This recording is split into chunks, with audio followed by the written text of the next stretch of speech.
I'm building up an ethical model and we're calling it vibrational ethics. I've started by analyzing the vibrational metaphor, seeing where we're using it in common speech and giving an idea about why we should take it seriously when we're thinking about how to interact with the world. We've talked about some ways to think about the vibe and this difference between an internal and an external vibe, and then starting to harmonize and synchronize those. And then we came up with some ethical principles as a starting place for our ethics of vibration. And now I'd like to jump into what are some of the practices. In the ethical video, I said that we ought to be raising our awareness of the vibe and working to increase consonant harmonic vibes. The effect of that is that we'll have more power to bring good into the world, bring good into the subjective space, bring good inside by being more true to ourselves or something. Let's unpack that language another time. But there's something real happening there. So today, I'm going to give you the places where I most clearly see us practicing vibrational ethics and training the dynamics of vibrational ethics. So, first of all, the claim. Vibrational awareness is a trainable capacity. As I said in my first video, I went through a good chunk of life just not being really in tune with the vibe. My personality type tends a little bit more towards what I'm directly feeling, what my mood is, what's this tender creature that I hold inside, or what's all of this exuberance bursting out at me. And I have a lot of inward focus in my feeling parameter of the Myers-Briggs type indicator. But I didn't notice so much of the external vibe. I wasn't so connected to the space and how it affects me. I just didn't develop that awareness. I wasn't as tuned into the feelings of the community spirit, more so better in one-on-one interactions and understanding what somebody's feeling there. It wasn't a very broad awareness that let me flow in situations with a lot of dynamic parts and uncertainty. I grew that awareness. Well before I had knowledge of the dynamics of vibrational ethics or the language to explain it. But now we're creating the language. So let's look at some of the principles of developing vibrational awareness through the lens of some practices. So first, let's go inside. Let's go into the internal parts.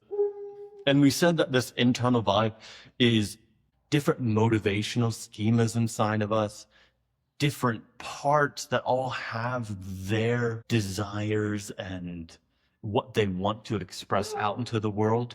We've talked about the vibe as particular nervous system states, and the best wealth of knowledge and embodied wisdom that I've gotten about nervous system states and what exactly I'm feeling inside. What is all of this mess that needs to be interpreted? It's come from the wisdom of somatics. Now, somatics is a buzzword. It's getting pretty popular now, but it's kind of hard to pin down because it's very much like an experiential thing. Like if you've been in a somatic practice for a bit, then you start to feel it. Like you know this relationship that you're developing with your body that you didn't have before. This internal awareness, interoceptive clarity. And my somatic practice has largely come through a therapeutic model called somatic experiencing. And there are some others, and I've had some little sample packages of some others and bits to retreats and stuff. So you've got authentic movement. You've got those floaty things people do in the water. You've got Feldenkrais, you've got Ilan Lev, you've got certain dance styles with a somatic bent or somatic awareness, and probably more that I'm leaving on the table. But what binds them all together is they help you intuit what is the impulse that your body is feeling at any moment.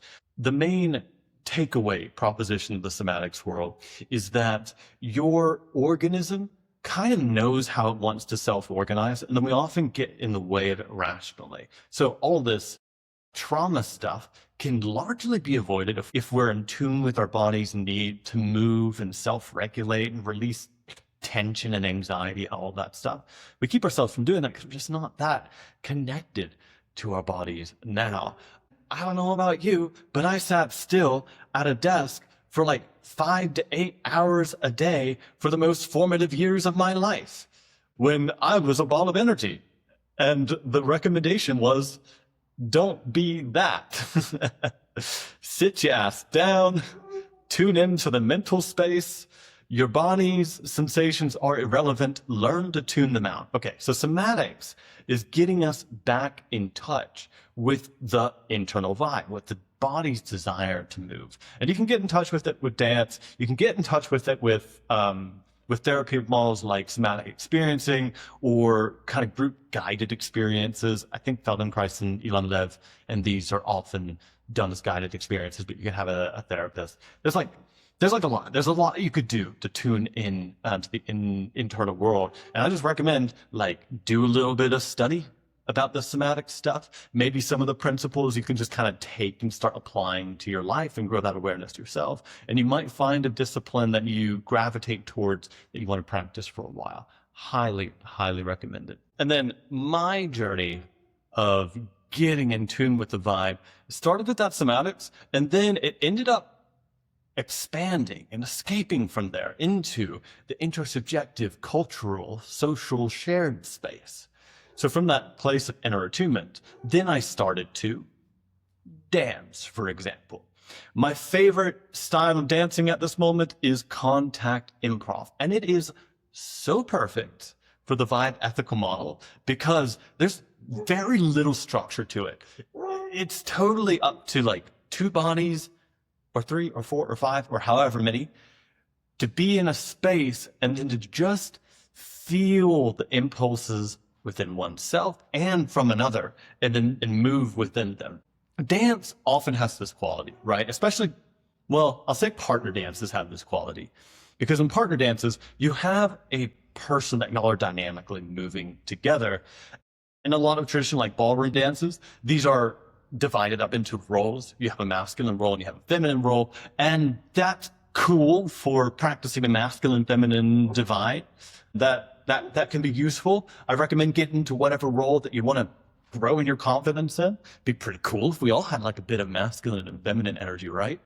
Now, in contact improv, there aren't specific roles. But what ends up happening is you end up being with a partner and often not being the same person. Sometimes you collapse into a similar pattern of movement, but sometimes one person supports more as the other person flows freely, vice versa. One person gets lifted while the other person's a strong base, that kind of stuff. And you practice just feeling yourself moving towards those moments. You feel yourself moving towards opportunities of turning this wibbly wobbly dance into something beautiful and exciting and extravagant. If you look up contact improv, you'll find plenty of examples of it looking not impressive. And it often doesn't, but it feels something. There's a very sharp interoceptive awareness that goes into contact improv. It makes it so enjoyable and teaching to dance.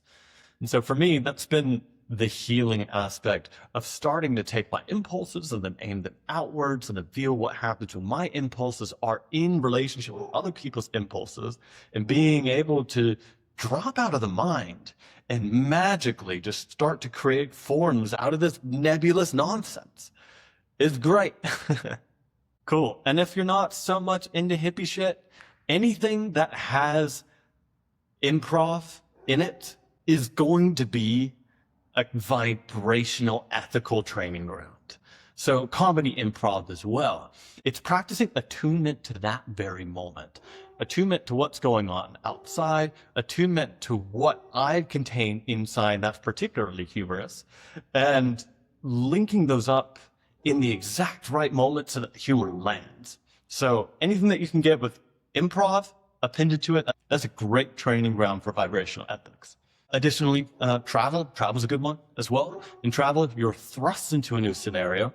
So we're saying that this external vibe is more or less culture, like a loosely defined culture or a rigorously defined culture. because I think we could really support our claim of culture being this external space. I digress. When you travel, you're thrust into a new culture. You're thrust into a new sphere of expectations and norms and possibilities. And your task for you to have a good time is for you to sync up this new sphere of experiences and stimuli with what's naturally arising in you, with what you want to do. And you train being in new vibes. I'm kind of using extravagant language for this, but you could probably clearly get the idea that I mean. You meet new people, what you do is slightly different than what you would do in your hometown, and somehow you grow from it. Somehow your range of possibilities and your range of expression is different than what it was before. You might see yourself being an expanded version of yourself. You might get defeated by that travel experience or that culture, or feel defeated. But it is an important bit of training and information that goes into your vibrational ethics. Some more simple ones, we'll go a little quicker now. Conversation. Be in a conversation with the person. You're in tune with what you want to say. You're in tune with what they're saying. You're in tune with the spirit and the mood. You go beyond the words and you feel the sense. You feel the spirit of what they're trying to get across, and you respond to that, not just to the words that they're saying. Rational argumentation kind of has a bit of a vibe nature, but much less than all of the emotion and all of the context and all of the care that we put underneath our words. And so the act of conversation is syncing up all of those different layers of what I want to communicate with what's coming in from outside, being able to process that and bring my own thing out in a timely way. Great way to do vibe ethics. You know when a conversation is good. You know when you're getting what you want out of it. So the recommendation is just have better conversations. Think about, like, what opportunities can you bring into a conversational space? What conversations haven't you had with your nearest and dearest? And how could you create those in your relationship? Okay, and here's a big one. Try falling in love. Oh my gosh, falling in love is an insane opportunity of vibrational dynamics, because all of the motivational systems are there to get you in tune with the other person. I don't know the biochemistry of it all, but there's some hormones and such flowing that make you really, really, really want to get intimately into that dance with another person. When you fall in love, oh, the conversations are rich. The sex is good. Sex itself is a great tuning fork for vibrational ethics, because you'll feel corporally, somatically, carnally, the dynamics of yourself and the other, and get into that tuning relationship. So falling in love, having good sex, amazing times to see vibrational dynamics at work. And I think those are training grounds where you can be aware of what's happening, recognize that you like it, and then start to bring more of that spirit of tuning, of vibrational awareness into life outside of the sexual act.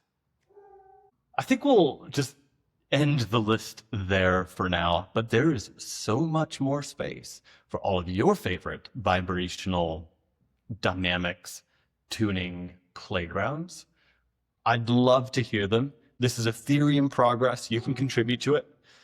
If I've left out anything that you feel is significant, or that you just want to run by me, let me know. And now, to wrap up, the goal here is to develop the capacity to synchronize and to tune with many different vibes. It'll enhance your overall capacity for living, to improvise with whatever opportunities throw themselves your way, to navigate and flow around any challenges that come up. And you'll also expand to be a better person to more people in different fields. So first, warm up your ears to hear the music. Warm up your body to feel what's moving inside. And then start getting in contact with life a bit. Start getting in touch with people, with physical touch and good conversation, in sex, whatever it is. Walk beside somebody. Go meet people on another continent. All of those situations just train your general skills at life and somehow train your ability to vibe with whatever comes up. Cool. That's all for me today. Love to hear from you. That dog is named Carlos. They say he's deaf, but he loves hearing the sound of his own voice. He has not been trained in a vibrational ethical model. If so, he would know that barking enhances the vibe from 11 to 1, 11 a.m. to 1 in the afternoon, and not when we're doing a recording session or when I'm trying to sleep.